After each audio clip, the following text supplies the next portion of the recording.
ابھی تک اللہ کا کرم ہے کہ کوئی ایسا پریشر نہیں ہے، لیکن جتنا آپ احتیاط کریں گے وہ ہمارے لیے آسانی ہو جائے گی، اور انشاءاللہ یہ جو 5واں ویو آیا ہوا ہے کووڈ کا، یہ بھی اس سے بھی ہم نکل جائیں گے۔ جی السلام علیکم۔ جی وعلیکم السلام۔ جی کون صاحب کہاں سے آپ مخاطب ہیں؟ ملک اختر شباب عروج چکوال سے۔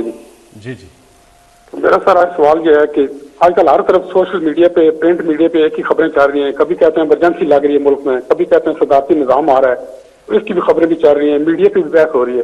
تو میرا سوال یہ ہے کہ کیا خان صاحب آپ بھی صدارتی نظام چاہتے ہیں یا محض یہ ایک پراپگنڈا ہے؟ دیکھیں ملک صاحب، آپ کو پتہ نہیں یاد ہے، لوگوں نے پتہ نہیں، میرا جو پہلی دفعہ جب میں پرائم منسٹر بنا تو میں نے قوم سے خطاب کیا، تو میں نے قوم کو ایک چیز کہی تھی کہ آپ کو بڑا شور ملے گا اور ساری جگہ سے آوازیں آئیں گی کہ ملک تباہ ہو گیا، یہ ہو گیا، نااہل ہے، یہ ختم ہو گیا، کیونکہ میں نے تب آپ کو کہا تھا سب کو کہ ہم نے کوئی مفاہمت نہیں کرنی، کوئی کمپرومائز نہیں کرنی۔ اس ملک کے وہ جو بڑے بڑے ڈاکو ہیں، میں واضح کرتا ہوں، یہ چور نہیں ہے، یہ ڈاکو ہے۔ میں 30 سال میں پولیٹکس میں آیا ان کے خلاف تھا، نہیں تو میں پھر سے کہتا ہوں، جس آدمی کو اللہ نے سب کچھ دیا ہے اس کو کیا ضرورت پڑی تھی کہ اپنی زندگی ساری لگائے، اپنا گھر بار سارا کچھ لگا کے ایک گھٹیا لوگوں سے ہر روز برے بھلی گالیاں سنیں۔ لیکن میں اس کو جہاد سمجھتا ہوں، تو میں نے شروع میں کہا تھا کہ جب بھی، کیونکہ میں نے ان سے کوئی مفاہمت نہیں کرنی، انہوں نے مجھے بلیک میل کرنا کہ کسی طرح ہمیں NRO دے دو، جو جنرل مشرف نے اس ملک کے اوپر سب سے مارشل لاء سے زیادہ اس نے ظلم کیا تھا ان 2 بڑے گھرانوں کو NRO دے کے، یعنی ان کی چوری معاف کر کے، اور اس قوم نے جو قیمت اٹھائی ہو اس کی ہم آج بھگت رہے ہیں کہ آدھا پیسہ جو ہم اکٹھا کرتے ہیں ٹیکس سے، وہ آدھا پیسہ چلا جاتا ہے ان کے لیے ہوئے قرضوں کی قسطوں کے اوپر۔ تو ملک چلائیں کیسے کہ لوگوں کے کیسے تعلیم دیں، صحت دیں، سٹرکچر ٹھیک کریں، کیسے کریں، جبکہ آدھا پیسہ ان قرضوں پہ جاتا ہے، قسطوں پہ جو انہوں نے لیے ہوئے ہیں۔ اور انہوں نے جس طرح بے دردی سے 10 سالوں میں، کیونکہ ان کو NRO مل گیا تھا، اپنا نیب ان کا بٹھا دیا، جس طرح انہوں نے اس ملک سے کیا ہے، یہ اب مجھے بلیک میل کرنے کی کوشش کر رہے تھے کہ جی اب چلیں ہم اس کو بلیک میل کریں گے، اس کو شاید کرسی اتنی پسند ہے کہ یہ بھی آخر میں جا کے جنرل مشرف ہی کہے گا اچھا جی میں آپ سے NRO کے نام پہ میں آپ سے سمجھوتا کر دیتا ہوں، اپنے پیسے رکھ لو۔ اب میں اس کو سمجھتا ہوں کہ یہ ملک کی سب سے بڑی غداری ہے اگر میں یہ کروں گا، اور اس لیے یہ افراتفری پھیلائی ہوئی ہے، جو ٹی وی پہ آتا ہے جو تباہ ہو گیا ملک میں یہ ہو گیا، غربت بڑھ گئی۔ میں ذرا آپ کے سامنے پہلے یہ ذرا رکھتا ہوں نا، انہوں نے کہا کہ غربت بڑھ گئی ہے، یہ میرے پاس ورلڈ بینک کی فگرز ہیں، یہ چلیں ہم تو کہیں گے تو لوگ کہیں گے یہ ٹھیک نہیں، ورلڈ بینک تو ہمارے سے نہیں آرڈرز لیتا نا۔ ورلڈ بینک کی فگر ہے کہ 4 کیٹیگریز انہوں نے بنائی کہ 4 کلاسز ہیں کہ اگر آپ ڈالر کی 5.5 پر کیپٹا دیکھیں تو اس کے اندر کتنی غربت ہے، پھر 3.2 پر کیپٹا اس کے اندر کتنی غربت ہے، 1.9 پر کیپٹا تو اس کی کتنی ہے۔ تو انہوں نے 4 کیٹیگری رکھی ہیں، چاروں کیٹیگریز میں ورلڈ بینک کہتا ہے کہ چاروں کیٹیگریز میں غربت کم ہوئی ہے۔ پہلے میں 0.6% کم ہوئی، دوسرے میں 1.4% کم ہوئی غربت، تیسرے میں 2.9% کم ہوئی، اور آخری میں 0.6% کم ہوئی۔ اس کا مطلب کہ ہمارے دور میں تو غربت کم ہوئی ہے۔ تو آپ اگر یہ دیکھیں، ان کا شور دیکھیں تو لگتا ہے کہ ملک تباہ ہو گیا۔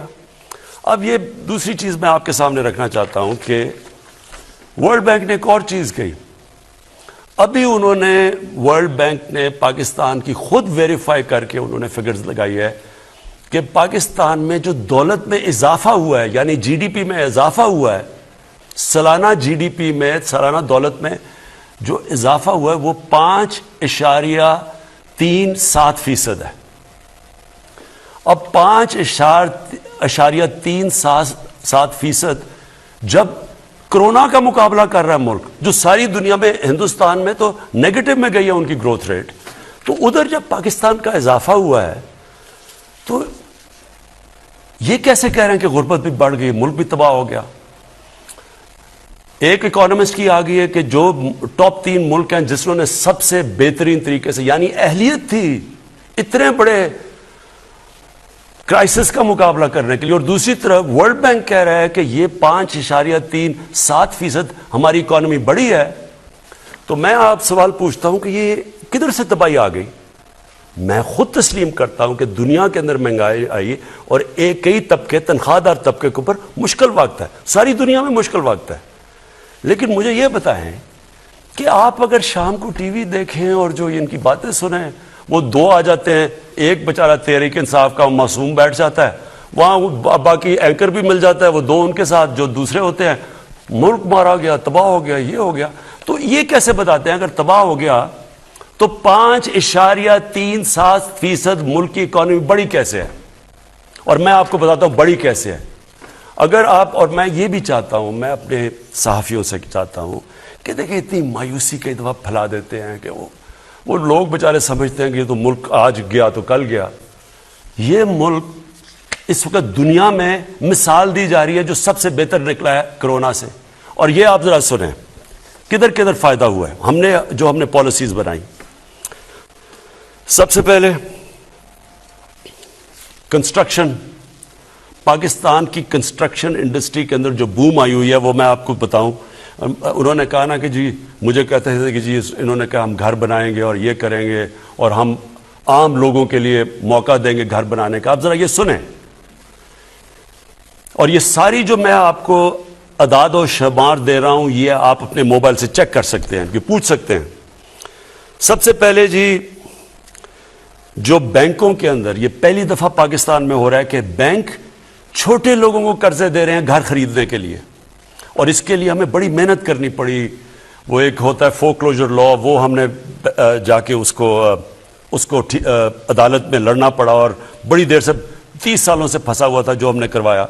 تو آج صرف پہلے یہ دیکھ لیں کہ 290 ارب کے لوگوں نے قرضے مانگے ہیں بینک سے. یہ کبھی پاکستان کی تاریخ میں نہیں ہوا. اس میں سے 123 جو اپلیکیشنز ہیں وہ بینکوں نے اپروو کر دی ہیں، پرائیویٹ بینکس ہیں. اس میں سے 40 ارب روپیہ دے چکے ہیں لوگوں کو اپنے گھر بنانے کے لیے. یہ وہ لوگ ہیں جو کبھی سوچ نہیں سکتے تھے اپنا گھر بنانے کے لیے کیونکہ وہ کرائے کے گھروں میں رہ رہے تھے. اب جتنا وہ کرایہ دیتے ہیں اتنی وہ آپ قسطیں دے رہے ہیں اپنا گھر بنانے کی، جو ساری دنیا کے اندر جو آپ قرضہ دے کے اپنے گھر لیتے ہیں، جس کو مورگیج فائنانسنگ کہتے ہیں انگریزی میں، وہ پاکستان میں پہلی دفعہ شروع ہو گئی ہے. اب عام تنخواہ دار طبقہ اپنا گھر بنا سکے گا. پہلی چیز، ہماری جو گورنمنٹ کی منسٹری ہے 45,000 گھر یونٹس بن رہے ہیں اس وقت. 45,000 گورنمنٹ کے جو یونٹس اس وقت ہم بنا رہے ہیں، اور یہ ہماری اسکیم تھی. پرائیویٹ سیکٹر کے اندر اب یہ سننے والی بات ہے، کیونکہ ہم نے کنسٹرکشن میں بڑی لوگوں کو چھوٹ دی، ہم نے ان کو انسینٹیوائز کیا، ان کے لیے ان کے رکاوٹیں دور کی. 324 پروجیکٹس ہیں کنسٹرکشن انڈسٹری میں، اور اس میں 30 لاکھ گھر بن رہے ہیں. 324 پروجیکٹس ہیں، 30 لاکھ اس وقت گھر کنسٹرکٹ ہو رہے ہیں. اس سے آپ یہ سمجھ جائیں کہ جو آپ سوچیں کہ جب ایک گھر بنتا ہے تو اس کے گھر کے اوپر 30 انڈسٹری اس کے ساتھ ہوتی ہیں، یعنی کسی نے دروازہ لونا، کسی نے لاکس بنانے ہوتے ہیں، ٹائلز وغیرہ وغیرہ، 30 انڈسٹریز. تو آپ سوچیں کہ اس سے اس ملک میں گروتھ ریٹ تو اس لیے بڑھی ہے، اکنامک ایکٹیویٹی بڑھتی ہے تو گروتھ ریٹ بڑھتی ہے. اس کے بعد اب کسانوں پہ آ جائیں. میں صرف کسانوں، 4 ہماری کپاس، گنا، چاول اور ویٹ، گندم، ان کے اندر پاکستان کی تاریخ میں، کاٹن میں نہیں باقی تینوں میں، اور پھر اس میں مکئی بھی ڈال دیں، مکئی، تو یہ ریکارڈ پروڈکشن ہوئی ہے پاکستان کی تاریخ میں، اور ان کو ریکارڈ پیسہ ملا ہے. اس کی وجہ سے ان کے جو پیسہ گیا ہے دیہاتوں کے اندر، میں ذرا یہ آپ کو دکھا دوں کہ ہر 73% ان کی انکم بڑھی ہے. اس کا مطلب کیا؟ ہم نے عام فیملی کا کیا ہے کہ ہر فیملی کو 1,65,000 اضافہ ہوا ہے ان کی آمدنی کے اندر. یہ دیہات کے اندر میں بات کر رہا ہوں.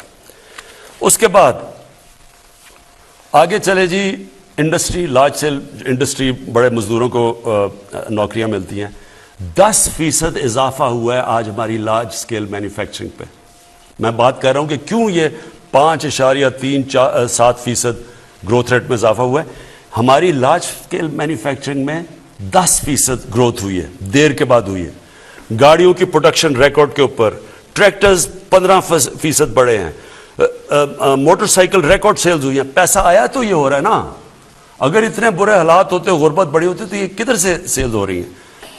پاکستان کی ٹیکس کلیکشن تاریخ میں کبھی اتنا ٹیکس اکٹھا نہیں ہوا. 6000 ارب انشاءاللہ ہم ٹیکس اکٹھا کریں گے, اور میں آپ کو انشاءاللہ, میں نے وعدہ کیا تھا کہ ہم 8000 ارب روپیہ پاکستان سے میں ٹیکس اکٹھا کروں گا انشاءاللہ. اس سے بھی آگے جائے گا. جو اب ہم جو آٹومیشن لے کے آ رہے ہیں, ٹیکنالوجی لے کے آ رہے ہیں, ٹیکس بیس بڑھا رہے ہیں. اچھا, پھر کارپوریٹ سیکٹر آ جائیں. جو بڑی بڑی بزنسز ہیں, ان کی پروفیٹیبلٹی, جو میں نے کہا کہ ان کو میں آپ کہوں گا کہ آپ مزدوروں کی تنخواہ بڑھائیں, انہوں نے 930 ارب روپے کا فائدہ ہوا ہے. انہوں نے یہ 2021 کے سال میں ان کی پروفٹ بڑھے ہیں, ان کی پروفٹس میں اضافہ ہوا ہے. پرائیویٹ کریڈٹ آف ٹیک, یعنی جو انہوں نے پرائیویٹ کنسرنز ہیں, جنہوں نے انویسٹ کرنا ہے, جنہوں نے سرمایہ کاری کرنی ہے, انہوں نے ریکارڈ ان کے کریڈٹ میں, یعنی ان بینکوں سے انہوں نے پیسہ لیا ہے انویسٹ کرنے کے لیے, جو 10 سال میں سب سے زیادہ لیا ہے, اور وہ 1.1 ٹریلین 1100 ارب روپے کا انہوں نے لیا ہے. ہمارا آئی ٹی سیکٹر, جو فیوچر ہے وہ آئی ٹی کی ہے, اور پہلی دفعہ ہم نے انسینٹیوز دیے آئی ٹی سیکٹر کو. ان کی 2 ارب سے 3.5 ارب ڈالر کی ایکسپورٹس بڑھی ہیں. حالانکہ یہ کچھ نہیں ہے, 47% انکریز ہوئی ہے, لیکن جو ہم ان کی مدد کر رہے ہیں, انسینٹیوز دے رہے ہیں, فیوچر یہ انشاءاللہ یہ سب سے تیزی سے بڑھے گا. ایکسپورٹس ہماری ریکارڈ ایکسپورٹس ہوئی ہیں. ہماری اس وقت 31 ارب ڈالر کی ایکسپورٹس ہیں, جو ریکارڈ ہے. میں سمجھتا ہوں یہ بہت کم ہے, لیکن ہم پورا زور لگا رہے ہیں, کیونکہ ملک تو تب ترقی کرے گا جب ایکسپورٹس بڑھیں گی. اس کے اوپر پورا زور لگایا ہوا ہے. اور ریمیٹنسز, جو بیرون ملک پاکستانی, انہوں نے سب سے زیادہ پیسہ بینکوں کے تھرو اس باری بھیجا, 30 ارب سے زیادہ, 30 ارب ڈالر سے زیادہ. اس کی وجہ سے ہماری, جو میں آپ کو کہہ رہا ہوں کہ ملک کے اندر یہ جو گروتھ ریٹ, جو ہم کہہ رہے ہیں کہ یہ سارے, پہلے تو کہتے ہیں اتنا برا حال ہے, اب ایک دم جب پتہ چلا کہ 5.37 ارب کی گروتھ ریٹ ہوئی ہے, اکانومی بڑھ رہی ہے, تو اب وہ خود ہی ان کو سمجھ نہیں آ رہی کہ اس کا کیا جواب ہے. تو اس کے کوئی بہانے مار رہے ہیں. میری پھر سے اپنی میڈیا سے, لوگوں سے میری آپ سے ریکویسٹ ہے کہ دیکھیں, تنقید بہت ضروری ہوتی ہے ایک ملک کے لیے. اور میں پھر سے کہتا ہوں, میں 50 سال سے, میں تو پبلک آیا میں ہوں, میں تو تنقید سنتا آیا ہوں, اور تنقید کو ایک اچھی چیز ہوتی ہے. لیکن ایک پروپیگنڈا ہوتا ہے, ایک فیک نیوز ہوتا ہے, جو جان کے فیک نیوز کے ذریعے ایک ملک میں یہ جو مایوسی پھیلائی جا رہی ہے, جی تباہ ہو گئے, مارے گئے, جی ملک ختم ہو گیا. یہ وہ لوگ ہیں جو مافیاز ہیں. میں پھر سے اپنی قوم کو بتانا چاہتا ہوں, ہمارا مقابلہ مافیاز سے ہے. یہ عام لوگ نہیں ہیں, یہ پولیٹیشنز نہیں ہیں, یہ مافیاز ہیں, جن کا صرف ایک مقصد ہے کہ کسی طرح یہ گورنمنٹ اس لیے گرے کہ کیونکہ ان کی وہ جو کھانا پینا, جو روزی لگی ہوئی تھی, جو حلوے کھا رہے تھے, جو باہر ان کی اپارٹمنٹس تھی, یہ اس کے اوپر ٹانگ نہ آ جائے, کہیں ان کا احتساب نہ ہو جائے. اور یہ بیٹھ کے, اور اس کے اندر میڈیا میں لوگ بیٹھے ہوئے ہیں, افسوس سے کہنا پڑتا ہے کہ وہ ان کے ساتھ مل کے مسلسل مایوسی پھیلا رہے ہیں. تو ان سے میں آج یہ پوچھتا ہوں کہ اس کا کیا جواب ہے کہ آپ نے تو جس طرح کی مایوسی پھیلائی ہے, بتائیں کہ یہ گروتھ ریٹ 5.37% کی کیسے ہوئی ہے. اور یہ ہم نہیں کہہ رہے, یہ ورلڈ بینک کہہ رہا ہے. یہ جو ساری میں نے سیکٹرز کے اندر گروتھ ہو رہی ہے, یہ بڑھ رہے ہیں, یہ کیسے ہو رہا ہے؟ اگر یہ اتنے برے حالات تھے تو یہاں تو آج بینکرپٹ ہونا چاہیے تھا لوگوں کو. اس وقت تو لوگوں بے روزگاری بڑھنی چاہیے تھی. روزگار بھی بڑھ رہا ہے, غربت بھی کم ہو رہی ہے, ملک کی دولت میں بھی اضافہ ہو رہا ہے, ٹیکس کلیکشن بھی بڑھ رہی ہے, ایکسپورٹس بھی بڑھ رہی ہیں. تو یہ مایوسی کس چیز کی ہے؟ اور پھر بلومبرگ ایک میگزین ہے جو کہ پھر سے میں کہتا ہوں ساری دنیا میں اکانومیز کو, ہر ملک کی اکانومی کے اوپر تبصرہ کرتی ہے. وہ کہہ رہی ہے کہ پاکستان کی جو اب اکانومی ہے وہ سسٹینیبل راستے پہ چلی گئی, اور آگے انہوں نے پریڈکٹ کیا ہے کہ ملک صحیح طرف آگے جا رہا ہے. ہم تو نہیں کہہ رہے, تو میں اس لیے اپنے لوگوں سے ریکویسٹ کروں گا کہ بیلنس کریں. تنقید تو اچھی ہوتی ہے لیکن ساتھ ساتھ یہ بھی تو بتائیں, اس کا بھی تو بتائیں کہ یہ جو ملک میں فائدے ہو رہے ہیں. جی آپ کی کالز کا سلسلہ جاری ہے. 0519224900. ہمارے ساتھ اگلے کالر کون ہیں؟ السلام علیکم. وعلیکم السلام. منیر منصور علی بات کر رہا ہوں کراچی سے. جی منصور صاحب آپ بات کیجئے وزیر اعظم عمران خان صاحب سے. جی بہت بہت شکریہ وزیر اعظم عمران خان سر کا. اور میں بس یہ بات شیئر کرنا چاہتا ہوں کہ ان کی جو میرا گھر میرا پاکستان اسکیم ہے اس کے تھرو میں نے اپنا گھر لیا ہے. تو اس بات پہ میں ان کا بہت شکریہ ادا کرتا ہوں کہ ان کی جو پروسیس تھا جس کے تھرو بہت ایزی وے میں مجھے میزان بینک کے تھرو مجھے اپنا گھر ملا. آج اللہ کا لاکھ لاکھ شکر ہے کہ میں اپنے گھر میں رہ رہا ہوں. تو اس بات بس یہ بات مجھے شیئر کرنی تھی کہ ان کی پازیٹیو تھاٹ اور اچھی چیزوں کی وجہ شکریہ جی. شکریہ جی بہت بہت شکریہ. اگلے کالر سے سوال اگر ہے تو ضرور کیجئے. 0519224900. جی کالر ہمارے ساتھ. السلام علیکم. وعلیکم السلام. جی میں ظفر سعید الوی لاہور سے بات کر رہا ہوں. جی ظفر بھائی سوال کیجئے گا وزیر اعظم صاحب سے. ایک سوال ہے انصاف کے حوالے سے. ملک بھر میں انصاف کا نظام جتنا مفلوج ہو گیا ہے ایک عام آدمی عدالتوں کا رخ کرنے سے گھبراتا ہے. جیسا کہ صاحب آپ نے خود کہا تھا کچھ دن پہلے کہ ہم بدقسمتی سے کرپشن کے ملزموں کو سزا تک نہیں دلوا سکتے. تو وزیر اعظم صاحب ایک عام آدمی کس سے انصاف مانگے؟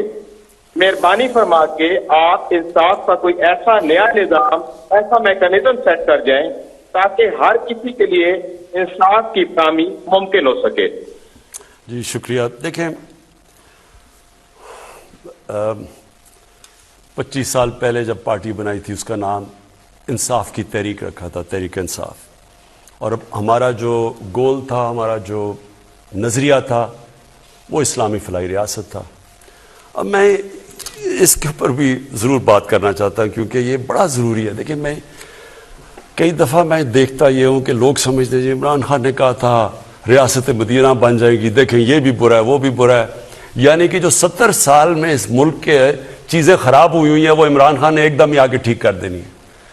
دیکھیں میں نے تو یہ کبھی آپ کو نہیں کہا تھا کہ ایک دم یا دودھ کی نہریں بہہ جائیں گی. میں نے تو 25 سال سے کہہ رہا ہوں کہ ہمارا سفر شروع ہوگا وہ نظام وہ نبی صلی اللہ علیہ وسلم نے جو ریاست بنائی تھی, جس کی جو ماڈل بنایا تھا, جس سے مسلمانوں نے دنیا کی عظیم سویلائزیشن کتنے 100 سال تک رہے تھے. تو پھر سے میں ریپیٹ کرتا ہوں کہ میں جب 25 سال پہلے جب یہ کہا تھا تو کیا میرا ذہن میں کیا تھا؟ دیکھیں اللہ نے ہمیں حکم دیا ہے قرآن میں کہ نبی صلی اللہ علیہ وسلم کی راستے پہ چلو. تو ہم وہاں تو پہنچ کبھی بھی نہیں سکتے کہ جدھر وہ اللہ نے جو ان کو مقام دیا ہے, لیکن انہوں نے حکم دیا ان کے راستے پہ چلو. اور علامہ اقبال نے یہ کہا ہے کہ جب بھی مسلمانوں کا معاشرہ اوپر آتا ہے تو وہ ہمیشہ اسی راستے پہ چل کے اوپر آتا ہے. جب نیچے چلا جاتا ہے تو اس راستے سے دور ہو جاتا ہے, جب اوپر آتا ہے تو اس راستے پہ چلتا ہے. اب دیکھیں وہ راستے میں ذرا اپنی قوم کے لیے میں ایک چیز کہنا چاہتا ہوں آج, یہ آپ سب نے ضرور سمجھنا ہے, اور میں اپنے خاص طور پہ نوجوانوں کو یہ چیز کہنا چاہتا ہوں.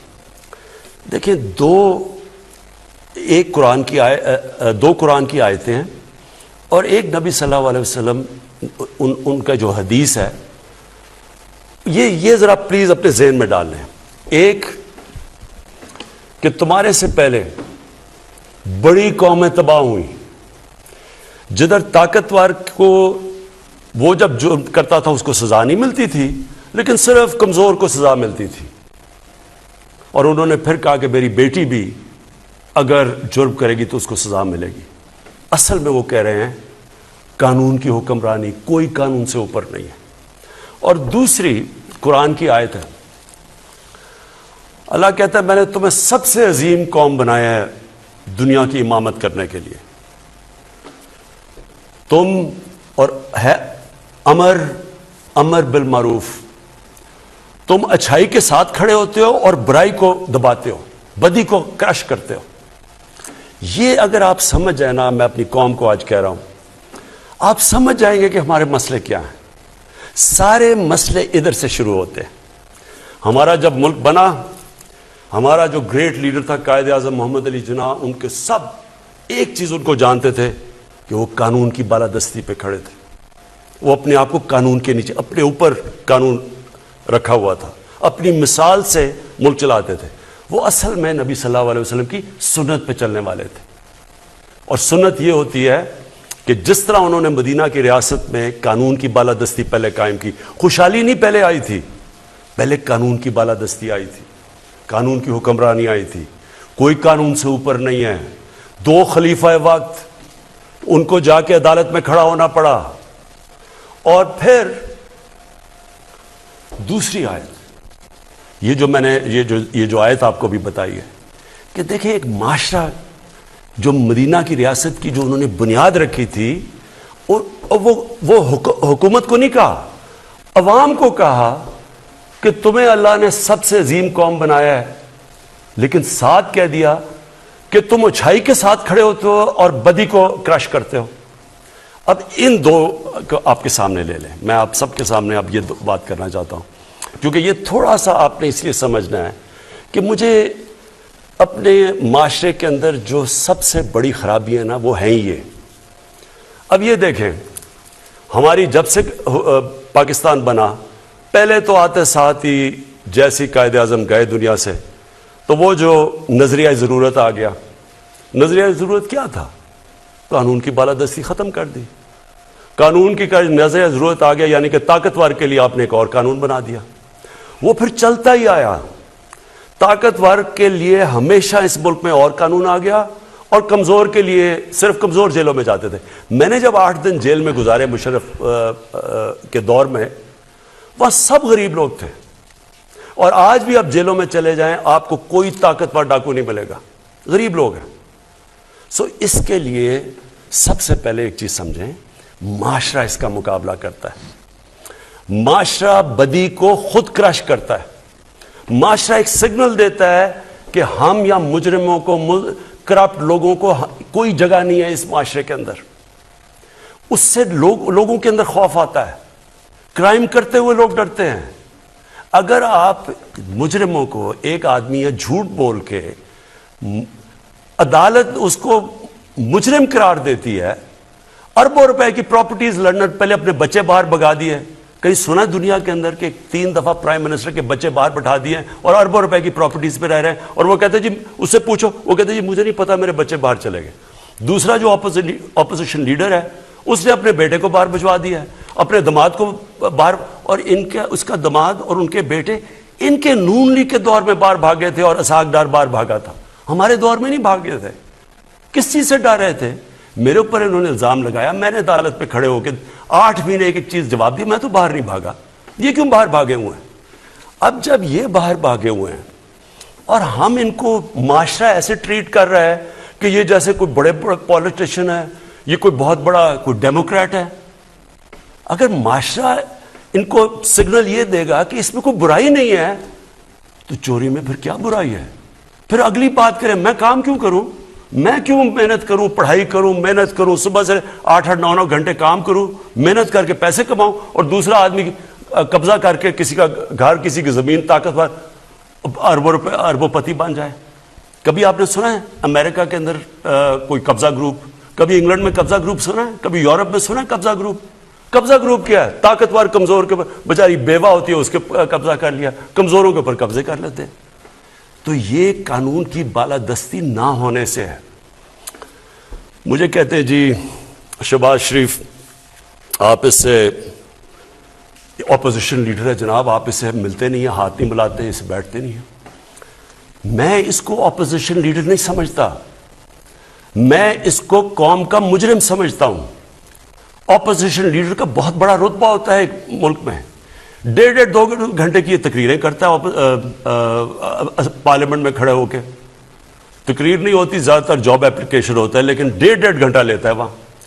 ابھی تک یہ نہیں جواب دے سکا کہ جو اس کے بیٹے کا رمضان شوگر مل ہے, ایک نام اس کا کیا نام تھا اس کا, مقصود چپڑاسی.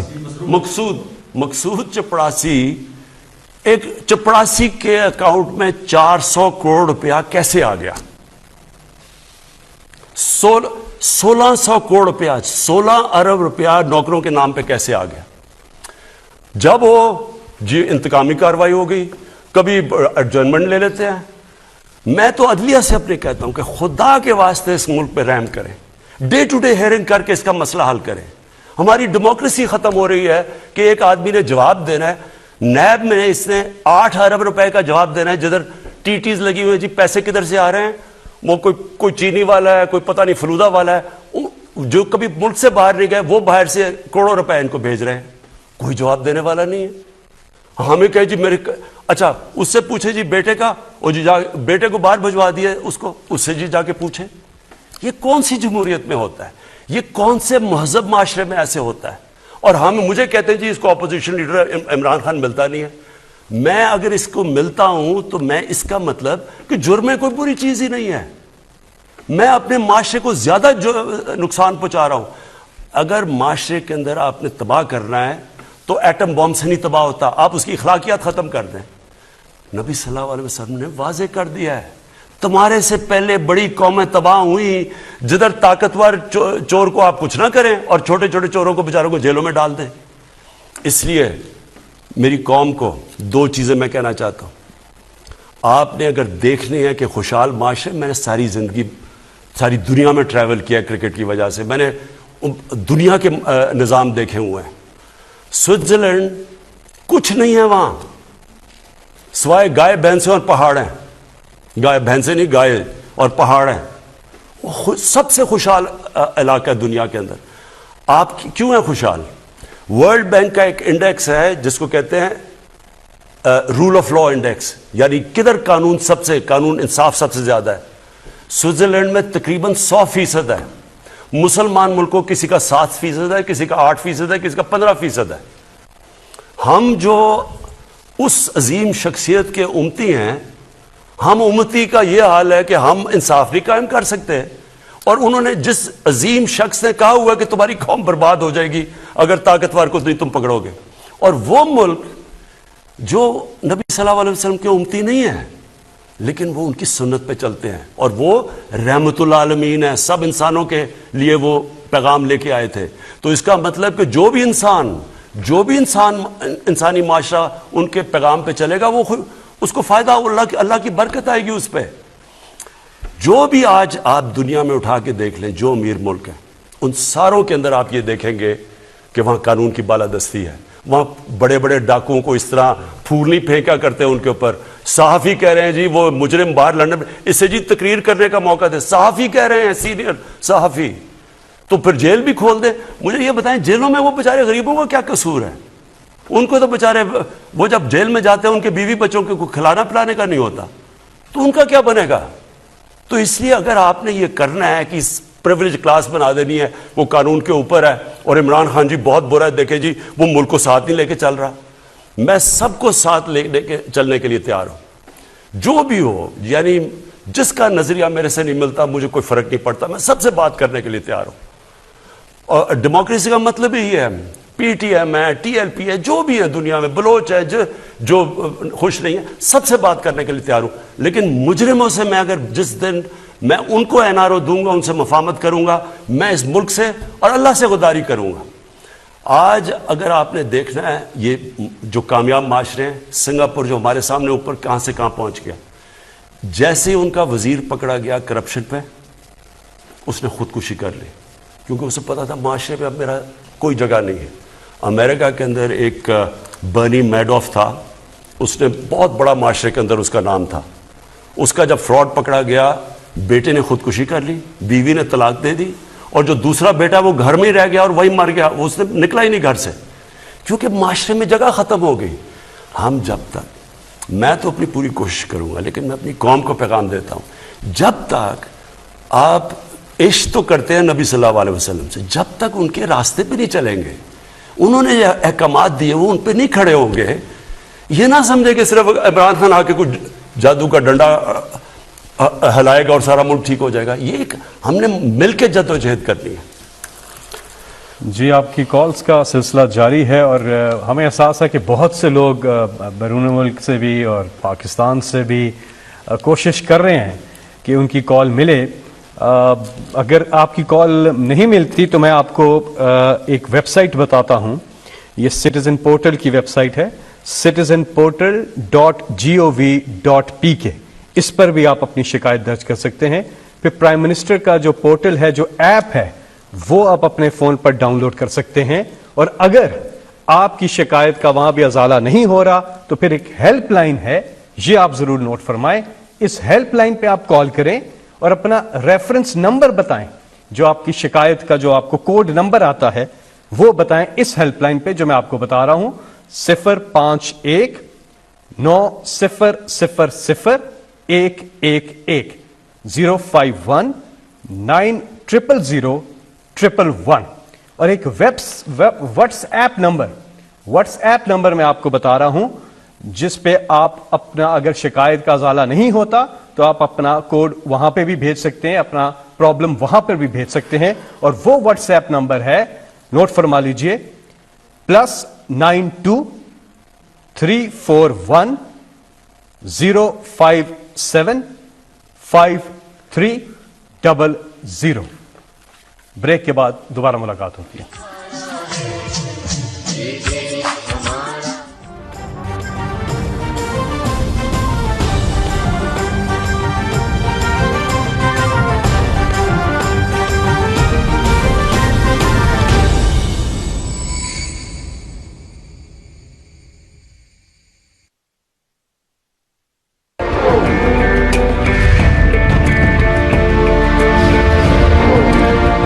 قدرت نے آپ کو ہر نعمت سے نوازا ہے.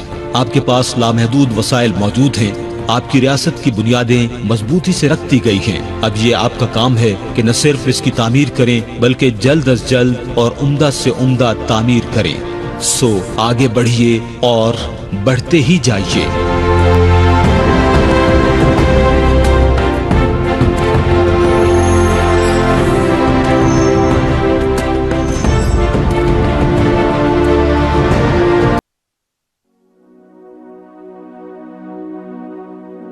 کشمیر کے زعفران زاروں سے اٹھنے والے سنتور کے سر جب مہکتے ہیں تو وطن کسی جنت سے کم نہیں لگتا.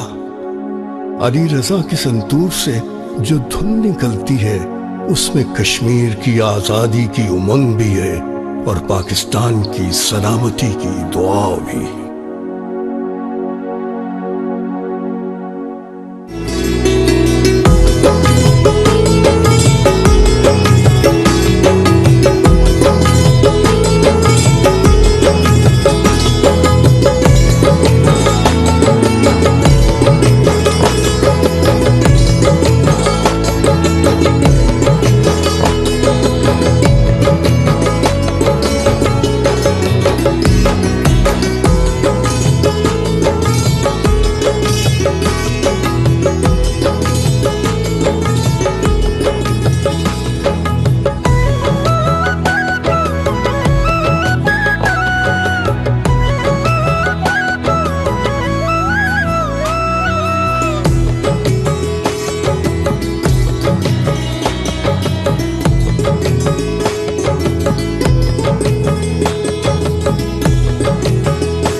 اعظم پاکستان عمران خان سے آپ براہ راست بات چیت کر رہے ہیں قومی نشریاتی رابطے پہ. یہ پروگرام ہر جگہ پہنچ رہا ہے, ریڈیو پر بھی, انٹرنیٹ پر بھی. 0519224900 یہ نمبر ہے جس پہ ہمارے ساتھ اگلے کالر ہیں. کون؟ جی السلام علیکم. وعلیکم السلام. سر میں ڈاکٹر شہناز بات کر رہی ہوں اسلام آباد سے. آپ کا تعلق میرا عمران خان صاحب کا سوال ہے. آپ کا تعلق تحریک انصاف سے ہے, تو میں بھی انصاف ہی سے متعلق سوال کرنا چاہتی ہوں, کیونکہ آپ کی حکومت میں ہمیشہ قانون کی بالا ترجیح. نور مقدم قتل کیس ایک بڑا کیس ہے جس نے عوام کی توجہ حاصل کی ہے. ہم دیکھتے ہیں کہ نور مقدم کے قاتل کو عدالت میں کبھی 20 چیئر پر اور کبھی اسٹریچر پر لایا جا رہا ہے. دوسرے لفظوں میں اس کی ذہنی اور نفسیاتی حالت خراب ثابت کر کے ریلیف حاصل کرنے کی کوشش کی جا رہی ہے, اور کہانی ہمیں کچھ اس طرف جاتی ہوئی نظر آ رہی ہے. ہم پاکستان کی عدالتی تاریخ پر نظر ڈالتے ہیں تو ہمیں کئی ایسے کیسز ملتے ہیں جن میں طاقتور اور صاحب حیثیت ملزمان جو ہیں وہ ان کی جعلی بیماریوں سے ریلیف حاصل کیا گیا. ہمارے سابقہ نواز شریف صاحب جو ہمارے وزیر اعظم رہے ہیں, اور زرداری صاحب اور شاہ رخ چتوئی کیس اس کی بڑی مثالیں ہیں. میں پوچھنا چاہوں گی ایسا کب تک ہوتا رہے گا, اور اس تمام صورتحال کو حکومتی سطح پر عملی انداز میں کس طرح سے ٹھیک کرنے کی کوشش جو ہے وہ کی جا رہی ہے؟ جی شکریہ جی. دیکھیں اس میں کئی چیزیں ہیں. ایک تو یہ کہ ہمارا جو سارا ملک کے اندر ایک ہم ایکسیپٹ کر بیٹھے ہیں کہ طاقتور جو ہے نا وہ پریولیجڈ ہے, اس کے لیے وہ چوری بھی کرے, ڈاکے مارے, جو بھی کرے, اس کے لیے کوئی خاص پوزیشن ہے. وہ جیل میں بھی جائے گا تو VIP سیلز ہے اس کے لیے. اس کے وہ جب جائے گا عدالت کے اندر تو اپنے پورے چمچے لے کے جائے گا, وہ پھول پھینکیں گے اس کے اوپر. میں آپ کو پھر سے یہ کہتا ہوں کہ میں اس لیے تو میں نے اپنی پارٹی کا نام تحریک انصاف رکھا تھا. یہ ایک چیز ہے, اگر ہم ایک چیز ٹھیک کر دیں, مجھے کوئی کہنا کہ ایک چیز آپ ٹھیک کریں تو ملک ٹھیک ہو جائے گا, قانون کی بالادستی. جس دن ہم طاقتور کو یہ پریولیج, اور میں اکیلا نہیں ہوں نا, بدقسمتی یہ ہے, میں تو کوشش کروں, عدالتیں آزاد ہیں, ان کی بھی ذمہ داری ہے, ہمارے جو ادارے ہیں ان کے اوپر ہم پوری کوشش کریں. مثلا نیب ہے, اب نیب آزاد ہے, لیکن میں اب پوری کوشش کر رہا ہوں کہ نیب کے اندر وائٹ کالر کرائم کی ایکسپرٹیز آئے. ہمارے پاس ایکسپرٹیز نہیں ہے. یہ جو ڈاکو ہیں بڑے بڑے, انہوں نے چوری اتنے پیسے کیے ہوئے ہیں, یہ بڑے بڑے وکیلوں کو پیسے دے دیتے ہیں. وہاں ہمارا سرکاری وکیل ہوتا ہے, اس کے پاس پیسے بڑے, اس کو ہم کم پیسے پہ لیتے ہیں. وہ سرکاری وکیل جو بڑا پیسہ ہوتا ہے وہ ڈیٹس پہ ڈیٹس لیے جا رہا ہے. ابھی آپ ان کی دیکھیں تو صحیح کہ یہ جو بڑے ہمارے یہ رائل فیملی بنی ہوئی ہے کہ قانون کے اوپر ہیں. اس کا اعتزاز حسن نے بڑی اچھی بات کی تھی, دا شریف ڈاکٹرین, کہ ان کے لیے قانون ہی کوئی علیحدہ ہے. یہ ہمیشہ ہی بات جاتے ہیں, یا یہ ججز کو ان کی ماضی, میں اب کی نہیں بات کر رہا, ماضی کے اندر یا یہ ججز کو پیسہ کھلاتے ہیں اور یا پھر ان کو بلیک میل کرتے ہیں, جو مافیا ہے, جس کو جسٹس کھوسا نے کہا تھا سسیلین مافیا. تو انہوں نے اپنے لیے اور طاقت, کیونکہ ان کے لیے ایکسیپشن ہے, باقی بھی یہ کر لیتے ہیں. تو یہ جہاد ہے. یہ میں آپ کو پھر سے کہوں, یہ اللہ کا کام ہے. ابن خلدون کہتا ہے کہ اللہ نے انسان کو زمین پہ بھیجا ہی ایک وجہ سے ہے کہ میری زمین پہ انصاف قائم کرو. تو یہ ہم سب نے مل کے لڑنا ہے, میں اکیلا نہیں ہوں. میری تو جہاد ہے یہ. میں تو صبح اٹھتا ہوں اور کوشش ہوتی ہے کہ یہ میں ہر روز اپنے ملک کے لیے کسی طرح جو اپنا کمزور طبقہ ہے اس کو ہم اس کے ساتھ کھڑے ہوں. اور میں یہ جو آپ نے کیسز بھی بتایا ہیں ان کے اندر میں پرسنل انٹرسٹ لیتا ہوں. میں خود IG سے بات کرتا ہوں, لیکن اصل میں عدلیہ کے اندر بھی چینجز ہے, اور اس میں آپ کو کہوں اسی ہفتے انشاءاللہ ہم کرمنل جسٹس سسٹم میں پہلی دفعہ پاکستان کے 74 سالوں میں اس کے اندر ہم اصلاحات لے کے آ رہے ہیں. اور دوسرا بھی ہم کام کرنے لگے ہیں. میں آپ کو ذرا ایک مثال دیتا ہوں کہ یہاں کیسے طاقتور, صرف پولیٹیشنز ہی نہیں, یہاں کارٹلز بنے ہوئے ہیں, مافیاز بنے ہوئے ہیں, جو کہ سارے مل کے اکٹھے ہو جاتے ہیں. کارٹلز مطلب مونوپلی بنا کے, تو وہ چیزوں کی قیمتیں اوپر کرتے ہیں اور عوام کے اوپر مہنگائی قائم کر دیتے ہیں اور بڑا پیسہ بناتے ہیں. اب اس کے اوپر میں نے سارے جو ریگولیٹرز, یہ میں آپ کو ذرا سمجھا رہا ہوں کہ سسٹم, ریگولیٹر کیا ہوتا ہے. ریگولیٹر وہ ہوتا ہے جس کا کام عوام کے انٹرسٹ کو پروٹیکٹ کرنا ہوتا ہے. ان بڑے بڑی کارٹل سے, یہ جو بڑے بڑی مونوپلیز ہیں, یہ جو اکٹھے ہو کے ذخیرہ اندوزی کر کے اور قیمتیں اوپر کر دیتے ہیں. تو میں نے ریگولیٹرز کو بلایا, میں نے ان سے پوچھا, میں نے کہا مجھے بتاؤ کہ کیا وجہ ہے کہ تم نہیں کر سکتے کنٹرول. اب ذرا میں آپ کو یہ بتاتا ہوں کہ ریگولیٹرز نے مجھے بتایا کیا ہے. انہوں نے یہ بتایا 8 ریگولیٹرز کو میں نے بلایا اپنے پاس اور انہوں نے مجھے یہ بتایا کہ اس ملک کے اندر جب سے وہ کوشش کر رہے ہیں وہاں یہ جو بڑے بڑے کارٹلز ہیں یہ جا کے عدالت سے سٹے آرڈر لے لیتے ہیں. 808 ریگولیٹرز نے بتایا کہ 800 سٹے آرڈرز ہیں. اور سٹے آرڈرز کس چیز پہ ہیں؟ جو کہ پیسہ اناؤنس کر دیا ہے کہ ان مثلا چینی کا مافیا ہے یا جو بھی بڑے بڑے مافیا ہیں اس کے، یا مثال دے رہا ہوں کہ آٹے کا یا اس کا سیمنٹ کا، انہوں نے کہا ان مافیاز نے جا کے سٹے آرڈر لے لیے اور سٹے آرڈر میں کتنے پیسے پھنسے ہوئے ہیں؟ 250 ارب روپیہ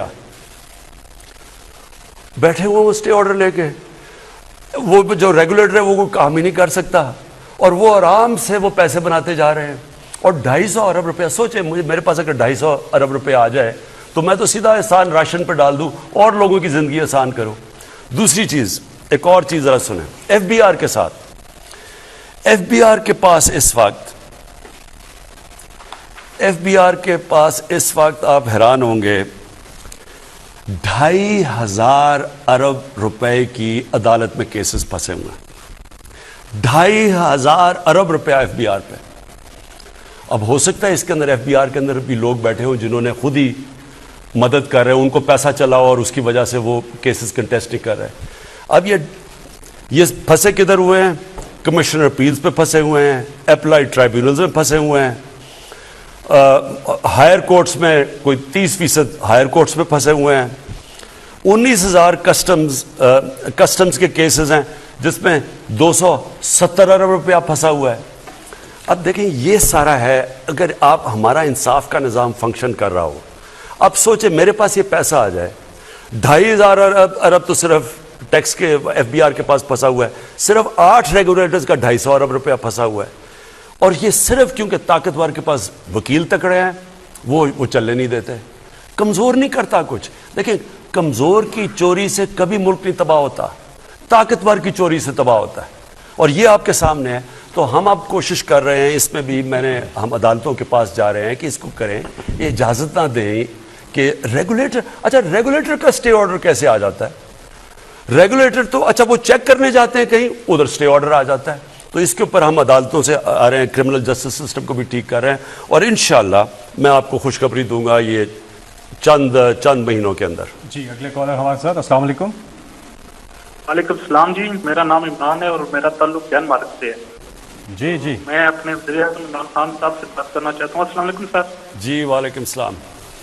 سر سب سے پہلے تو آپ کو خراج تحسین پیش کرتا ہوں کہ آپ ہمیشہ اوورسیز کے بارے میں فکر مند رہتے ہیں، ان کی ویلیو کو سمجھتے ہوئے ان کو تمام تر سہولیات مہیا کر رہے ہیں. تو آپ ہی کی وجہ سے پہلی دفعہ ہمیں شناخت ملی ہے. تو سر اس کا جو سب سے بڑا مسئلہ ڈینمارک میں ہے وہ پی آئی اے جب کہ دوبارہ اپنا فلائٹ آپریشن شروع کر رہی ہے، اس میں ڈینمارک کو نظر انداز کر دیا گیا اور اس کی وجہ یہ بتا دی گئی ہے کہ یہاں پہ سیل بہت کم ہو گئی ہے. سر یہ نہیں بتایا کہ سیل کیوں کم ہوئی ہے. ان کے جو پیپلز پارٹی کے دور میں یہاں پہ جی ایس پہ بٹھائے گئے تھے، تعینات کیے گئے تھے، انہوں نے یہاں پہ کرپشن کی ہے. انہوں نے اسلام آباد میں اپنے بڑے پلازے سر بنا لیے ہیں لیکن اپنی قومی ایئر لائن کا، اپنے ملک کا انہوں نے بالکل نہیں سوچا. انہی کی وجہ سے یہاں پہ ابھی پی آئی اے بند ہو رہی ہے. تو ایک وقت تھا 100 ملین کی سیل تھی ڈینمارک، لیکن جب سے یہ ٹھیکہ دیا گیا ہے پی آئی اے کا اس وقت سے سیل بالکل کم ہو گئی ہے. سر آپ یہاں پہ پی آئی اے کے اپنے بندے لگوائیں، 1 مہینے سے آپ فرق دیکھ لیجیے گا کہ پی آئی اے کس طرح ترقی کرتی ہے. میں اس کے اوپر انویسٹیگیشن کروں گا اور جو ایم ڈی پی آئی ہیں ان سے میں فوری طور پہ پوچھوں گا ڈینمارک کا یہ سچویشن کیا ہے، اس کے اوپر میں انویسٹیگیٹ کروں گا. جی اگلے کالر. السلام علیکم. اچھا میں یہ ایک منٹ میں صرف آپ سب کو یہ کہنا چاہتا ہوں کہ کیونکہ اتنی زیادہ کالز آ رہی ہیں، میرا پھر سے میں ریپیٹ کرتا ہوں، سٹیزن پورٹل ہے جس کے اوپر آپ کوئی بھی چیز، کوئی آپ کو مسئلے مسائل ہوں. کئی دفعہ زیادہ تر میں نے دیکھا ہے لوگوں کے پاس یہ قبضے کیے ہوتے ہیں ان کی زمینوں پہ، یہ طاقتور کے. پلیز اس پورٹل کے اوپر مجھے انفارمیشن دیں اور اس کے بعد آپ کو اگر کسی بھی اگر رسپانس نہیں ملا پھر سے سیکنڈ ٹائم دیں اور میں خود وہ دیکھوں گا پورٹل اور میں خود اس کے اوپر ایکشن لوں گا. جی اگلے کالر ہمارے ساتھ. السلام علیکم. جی وعلیکم السلام. جی کون صاحب کہاں سے بات کر رہے ہیں؟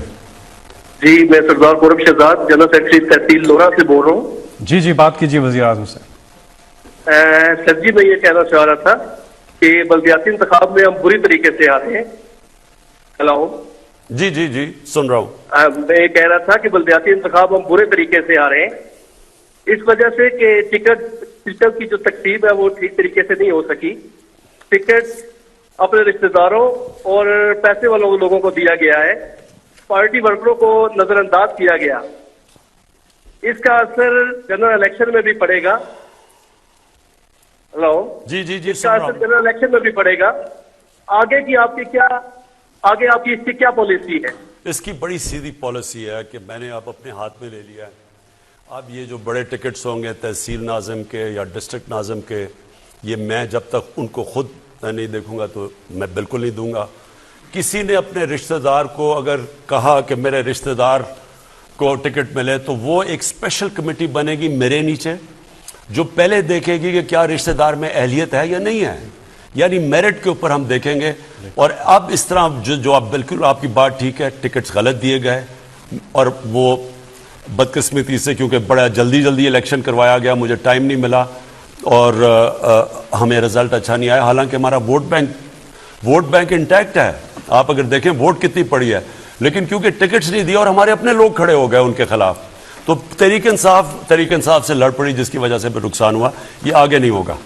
جی ایک سوشل میڈیا پہ کسی نے کہا کہ امپورٹڈ موبائل فونز جو ہیں ان پر ٹیکس جو ہے اس بہت زیادہ ٹیکس ہے. کیا پاکستان میں آئی ٹی اور ڈیجیٹل گروتھ کو یہ چیز روکے گی نہیں؟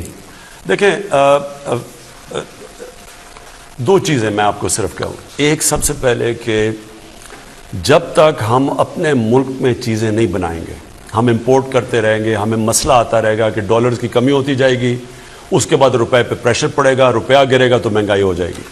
اس لیے ہماری پوری کوشش ہے کہ میڈ ان پاکستان میں چیزیں بنیں. اب دیکھیں یہ جو میں نے کپڑے پہنے ہوئے یہ سارے میڈ ان پاکستان ہیں, میں کوئی باہر کے کپڑے نہیں پہنتا. اور میری کوشش یہ ہے کہ ہم ہر چیز اپنے ملک میں بنائیں. سب کچھ بن سکتا ہے پاکستان میں. ہمیں ایک ٹریڈنگ ملک بنا دیا گیا تھا, ساری چیزیں جو بھی ہو جی باہر سے امپورٹ کر لو, اپنی انڈسٹری کو ڈیولپ نہ ہونے دو. تو ہم چاہتے ہیں یہاں موبائل فون بنے. ہم اتنا زیادہ پیسہ خرچ کرتے ہیں باہر سے موبائل امپورٹ کرنے سے, اور جب ہم یہ ڈیوٹیز ہائی کریں گے تو یہاں موبائل کمپنیز انٹرسٹڈ ہیں پاکستان میں. مثلا سیمسنگ میرے خیال میں آ گئی ہے, انہوں نے پاکستان میں موبائل بنانے شروع کر دیے. تو ایک تو ہمارا سب سے زیادہ زور ہونا چاہیے کہ پاکستان میں چیزیں بنیں. دوسری چیز میں ایک لوگ کہتے ہیں جی کہ یہ ابھی IMF کے پیکج میں انہوں نے کوئی ٹیکسز ایکسٹرا لگا دیے 300 ارب روپے کے کچھ. دیکھیں یہ بھی آپ کے لیے سمجھنے کی چیز ہے.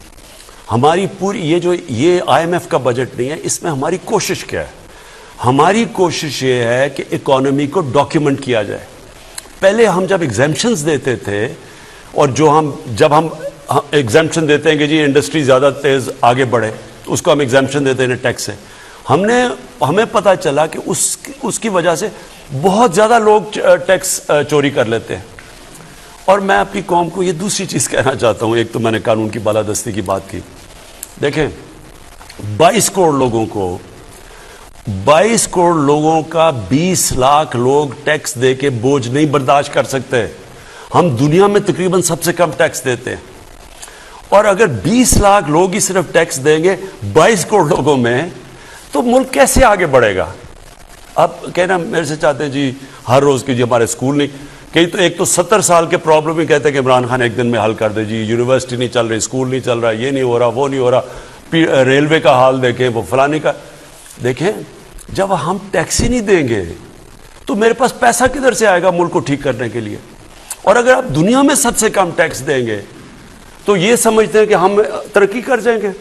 تو کوشش یہ ہو رہی ہے کہ اکانومی کو ڈاکیومنٹ کیا جائے. اور میں FBR کی بھی ہم پوری ریفارمز میں لگے ہوئے ہیں کہ FBR کے اندر بھی آٹومیشن آئے. ہم نے وہ ٹریک اینڈ ٹریس سسٹم لے کے آئے ہیں کیونکہ کئی لوگ بڑا سیلز ٹیکس چراتے تھے, تو اس کے لیے بھی نئی چیزیں لے کے آ رہے ہیں. اور بڑی دیر سے کوشش ہو رہی تھی, اب یہ چیزیں ہو رہی ہیں اس لیے کہ اندر سے FBR کے وہ ہونے نہیں دیتے تھے کیونکہ ان کا بھی پیسہ بنتا تھا, ایسے لوگ بیٹھے ہوئے تھے. اب ہم آٹومیشن کی طرف جا رہے ہیں. اور میں یہ بھی کوشش کر رہے ہیں کہ ہماری اکانومی ڈاکیومنٹ ہو تاکہ ہماری ٹیکس کلیکشن بڑھے.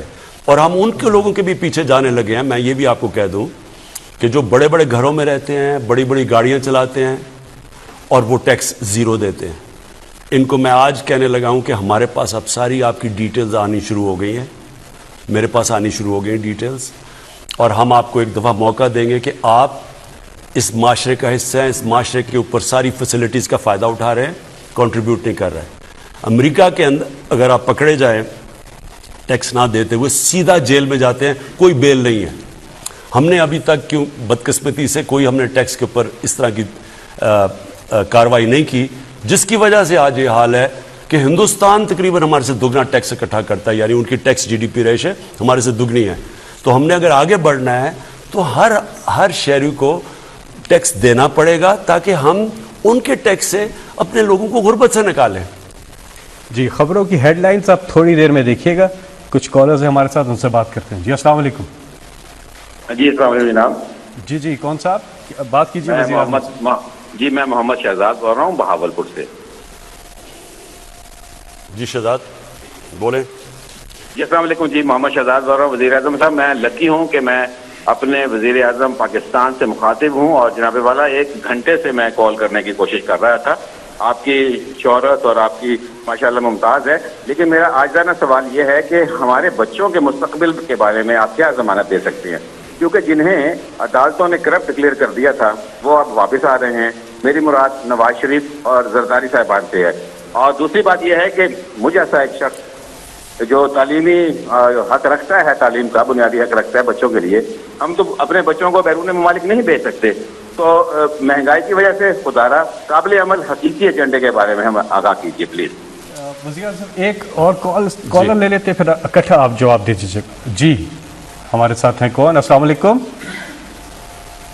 اچھا جی وزیر اعظم صاحب پہلے آپ جواب دے دیں. میں سب سے پہلے تو اس میں کوئی شک نہیں کہ یہ جو تعلیم ہے ہم اس کے اوپر ہم نے کبھی بھی اتنا پیسہ نہیں خرچ کیا جو کرنا چاہیے تھا, اور تعلیم کے بغیر تو کوئی معاشرہ آگے بڑھ نہیں سکتا. ہم پوری کوششیں کر رہے ہیں. ہم نے سب سے پہلے تو پاکستان کی تاریخ میں سب سے زیادہ ہم نے اب نچلے طبقے کو اسکالرشپس دی ہیں ہماری, اور وہ میں خود اپنے پرائم منسٹر آفس سے اب یہ ساری اسکالرشپس میں انشاءاللہ چند دنوں کے اندر وہ اناؤنس کروں گا. تقریباً 60 لاکھ اسکالرشپس ہیں, اور یہ میں سارا سینٹرلائز کر رہا ہوں اور دیکھ رہا ہوں کہ یہ میرٹ پہ دیے جائیں گی. اور مقصد ہی یہ ہے کہ وہ جو ہمارا طبقہ اعلیٰ تعلیم نہیں حاصل کر سکتا ان کے لیے اسکالرشپس دیے جائیں. 47 ارب روپیہ ٹوٹل ان اسکالرشپس پہ ہے جو ہم خرچ کر رہے ہیں. اور ہم نے ایک اور کام کیا. دیکھیں ہمارے 3 سسٹم چلے گئے تعلیم کے. ایلیٹ کے لیے وہ انگریزوں کا بنایا ہوا سسٹم تھا, جو تھوڑے سے لوگوں کے لیے انہوں نے اپنی نوکری اپنی ہندوستان پہ حکومت کرنے کے لیے جو انگلش میڈیم ایجوکیشن بنایا تھا وہ اوپر کے امیر لوگوں کے لیے ہے. اس کے بعد ہے عام لوگوں کے لیے اردو میڈیم, اور پھر ایک دینی مدرسے, ایک اور سسٹم چل رہا ہے. کہیں بھی دنیا میں 3 قسم کے سلیبس ایک ملک میں نہیں چلتے. لہٰذا ہم نے یہ پہلی دفعہ بڑی مشاورت کے بعد, اور اس میں بھی ابھی ہمیں اس کے اصلاحات کرتے رہیں گے, امپروو کرتے رہیں گے, ایک سلیبس لے کے آئے ہیں سارے ملک میں کلاس 5 تک. یہ بڑی دیر لگی ہے, اور یہ میں اس لیے کہہ رہا ہوں مشکل کام ہے کیونکہ 74 سالوں میں ایک غلط سسٹم پھیل چکا ہے جس میں عام آدمی کو موقع ہی نہیں ہے اوپر آنے کا. تو ہم اس کو ٹھیک کر رہے ہیں, پہلے کلاس 5 سے شروع کر رہے ہیں. لیکن آپ کی بات بالکل ٹھیک ہے, جب تک ایک ہم اپنے بچوں کو اچھی تعلیم نہیں دیں گے اور دوسرا ان کی تربیت نہیں کریں گے, اس کے لیے ہم نے نبی کی سیرت کی کلاسیں 8, 9 اور 10 کے اندر ہم خاص طور پہ سیرت کی کلاسز دے رہے ہیں, یعنی سلیبس کے طور پہ. مقصد ایک ہی ہے کہ ہم اپنے بچوں کو بتانا چاہتے ہیں کہ ان کی زندگی سے سیکھو جو ہمیں حکم ہے قرآن کے اندر. اور اگر آپ نے ایک بڑا انسان بننا ہے تو دنیا میں تو ان سے بڑا انسان آیا ہی نہیں, اور اس لیے اللہ نے کہا کہ ان کی زندگی سے ان کی سنت پہ چلو. تو ہم اپنے بچوں کو یہ ایجوکیشن دینا چاہتے ہیں صحیح معنی میں, یعنی پوری ایجوکیشن دینا چاہتے ہیں. وہ سائنس پڑھے, ٹیکنالوجی پڑھے, سب کچھ پڑھے, انگریزی بھی سیکھے, لیکن نبی کی سیرت ضرور پڑھے. کوئی کسی زبردستی نہیں ہے دین میں, ہمیں نہیں پتا کہ وہ کون سیکھتا ہے یا نہیں, لیکن معاشرہ ہم اپنی ذمہ داری پوری کریں کہ بچوں کی کوشش کریں صحیح معنی میں تربیت کرنے کی, کیونکہ اس وقت بہت بڑا ہمارے بچوں کے اوپر پریشر ہے. موبائل فون کی وجہ سے بڑی ہمارے نہیں دنیا کے اندر بڑے مسئلے آ رہے ہیں. تو ہم نے یہ سوچا تھا کہ ہم ان کی جتنی اچھی تربیت کریں گے, وہ یہ جو مسئلے ان کے آ رہے ہیں وہ ان کا مقابلہ ہی تب کریں گے جب ہم ان کو صحیح تعلیم دیں. جی اگلے کال ہے. السلام علیکم. جی وعلیکم السلام. جی کون صاحب بات کر رہے ہیں اور بات کیجیے. وزیر اعظم سلام بات کر رہا ہوں فیصلہ آباد سے. میرا آپ سے یہ سوال ہے کہ اپوزیشن اس وقت پلان کر رہی ہے لانگ مارچ کا 23 مارچ کو, تو اس حوالے سے کیا ہے کہ کنی کی صورتحال ہے ملک میں, اور اس حوالے سے عوام میں بھی ایک قسم کی گھبراہٹ جو ہے وہ جا سکتی ہے. تو حکومت کا اس حوالے سے کیا جو ہے اقدامات ہیں اور کیا پلان اس کے لیے ہم نے کیا ہے, اور ہمیں اب گورنمنٹ اس چیز پہ پریشان ہے یا نہیں, تو ہم اس کا کیا حل کریں گے؟ دیکھیں کیا نیا کام کریں گے جو یہ 3 سال سے نہیں کیا. 3 سال سے لگے ہوئے ہیں کہ ہم آج آ رہے ہیں تو کبھی کوئی بے روزگار سیاستدان کہتا ہے میں گرا دوں گا گورنمنٹ, کبھی کوئی کچھ کہتا ہے. اب گئی جی گورنمنٹ, کل گئی پرسوں گئی, اور یہ پبلک کو نکالنے کی کوشش کر رہے ہیں. دیکھیں پبلک کو ایک ذوالفقار علی بھٹو نے نکالا تھا, اور اللہ کا کرم ہے کہ جو پبلک نکلی ہے وہ میرے ساتھ نکلی ہے. کبھی بھی مینار پاکستان کو کسی پارٹی نے 4 دفعہ نہیں بھرا. ان ساری 11 پارٹیز کے گلدستے نے پوری کوشش کی مینار پاکستان نہیں بھرا, 4 دفعہ مینار پاکستان بھرا. اس سے کیا ثابت ہوتا ہے؟ پبلک بیوقوف نہیں ہے. وہ انگریزی میں کہتے ہیں you can't fool all the people all the time. آپ سمجھتے ہیں کہ جناب جی مہنگائی ہو گئی تو وہ ہو گیا. ہاں مہنگائی ہے, لوگ تنگ ہیں, لیکن آپ کے لیے نہیں نکلیں گے, کیونکہ آپ نکل رہے ہیں اپنی چوری بچانے کے لیے. قوم سمجھتی ہے یہ چیز, اس لیے آپ جتنی مرضی کوشش کریں قوم آپ کو چوری بچانے نہیں دے گی. قوم میرے ساتھ کیوں نکلی؟ کیونکہ میں قوم کی چوری جو ہوئی تھی وہ بچانے کے لیے نکلا تھا, اس لیے میرے ساتھ قوم نکلتی تھی. آپ اپنی چوری بچانے کے لیے نکل رہے ہیں کہ مجھے بلیک میل کریں گے کہ جی اتنے لوگ سڑکوں کے اوپر آگے جو اچھا جی عمران خان چلا جائے. عمران خان ویسے میں آپ کو ایک اور بات بتا دوں, ایک تو خیر آپ جتنا مرضی پبلک نکلیں گے, یہ میں اس قوم کو بہتر جانتا ہوں آپ سے کبھی کی, اور یہ انشاءاللہ یہ بھی ٹرم پورے کرے گی, اگلی بھی ٹرم پوری کرے گی یہ ہماری پارٹی, اگلی ٹرم بھی. یہ بھی آج میں آپ کو کہہ رہا ہوں کہ ہم اتنا مشکل وقت سے نکلے ہیں, کسی گورنمنٹ کو وہ چیلنجز نہیں ملے جو ہمیں ملے. لیکن میں آپ کو ایک اور ذرا ایک خبردار کرنا چاہتا ہوں. اگر میں گورنمنٹ سے باہر نکل گیا میں آپ کے لیے زیادہ خطرناک ہوں. ابھی تک تو میں چپ کر کے یا آفس میں بیٹھا ہوتا ہوں اور تماشے دیکھ رہا ہوتا ہوں. میں اگر سڑکوں پہ نکلا ہے نا تو آپ کے لیے چھپنے کی جگہ نہیں ہوگی, کیونکہ لوگ آپ کو پہچان چکے ہیں.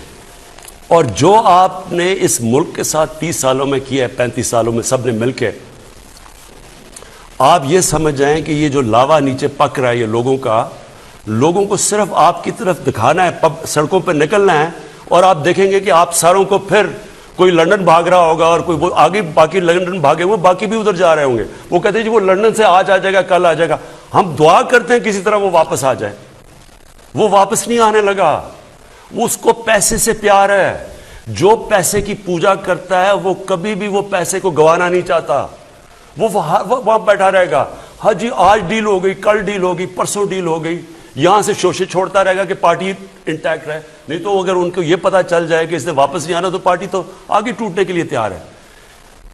یہ وہ لوگ ہیں جن کا ٹائم ختم ہو چکا ہے. میں یہاں پھر سے آپ سب کے سامنے کہہ رہا ہوں کہ ان لوگوں کا جو انہوں نے پاکستان سے کیا ہے یہ سمجھ جائیں کہ یہ ملک ان کو معاف نہیں کرنے لگا.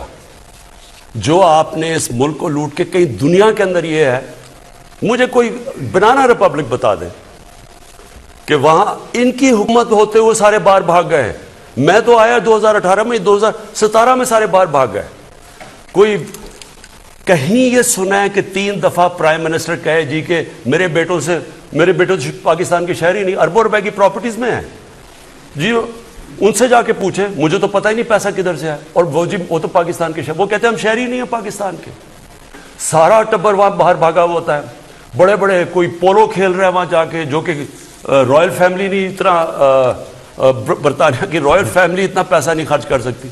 کوئی بینٹلی میں پھر رہا ہے, کوئی رولز رائس میں پھر رہا ہے. کدھر سے آیا ہے پیسہ؟ اور ہاں ہم جی پاکستان آئیں گے.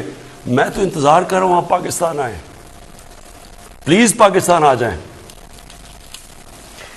وزیر اعظم صاحب, اگر آپ کی اجازت ہو تو آج کی نشست کا اختتام کرتے ہیں. آئندہ پھر آپ سے ملاقات ہوگی قومی نشریاتی رابطے سے. اب ہم آپ سے اجازت چاہتے ہیں. اپنا خیال رکھیے گا. اللہ سب کا حامی و ناصر.